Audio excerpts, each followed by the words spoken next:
विरुद्ध शिवसेना असा वाद पाहायला मिळतोय। भाजप कार्यकर्त्यांच्या शिवसेनेविरोधातच घोषणा आहे। 50 खोके एकदम ओके अशा घोषणा देण्यात आल्या। मुंबई महानगरपालिकेच्या वॉर्ड क्रमांक 173 मधील प्रचारादरम्यानची घोषणाबाजी आहे। शिल्पा केळुसकर भाजपच्या उमेदवार आहे, तर केळुसकरांचा शिवसेनेच्या पूजा कांबळेंशी सामना होतोय। मुंबईतील भाजपच्या घोषणेवर संजय शिरसाटांनीही टोला लगावलाय।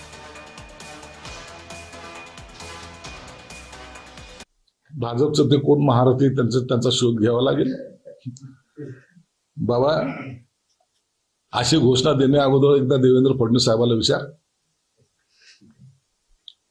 काय परिणाम आम्ही केला आमच्या बंडखोरीनंतर, आणि त्याचा परिणाम आज आपण जे सत्तेत आहोत ना, त्याचं मूळ कारण ते आहे। मुंबईकर विकासाच्या मुद्द्यावरच मतदान करणार, भाजपच्या 50 खोक्यांच्या घोषणेला शिंदेंनी प्रत्युत्तर दिलेलं आहे।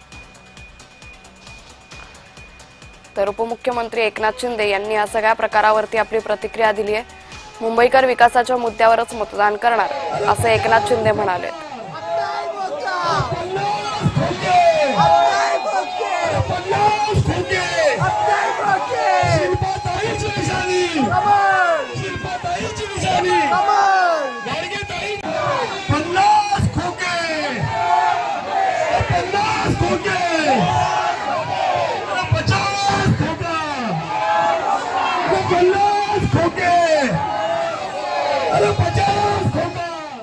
कार्यकर्त्यांनी कुणी काय म्हटलंय ते मला माहित नाही, पण विकासाच्या मुद्द्यावर आम्ही लढतोय आणि 2.5 वर्षामध्ये माझं मुख्यमंत्री पदातलं काम समोर आहे, देवेंद्रजींचं वर्षभरातलं काम समोर आहे।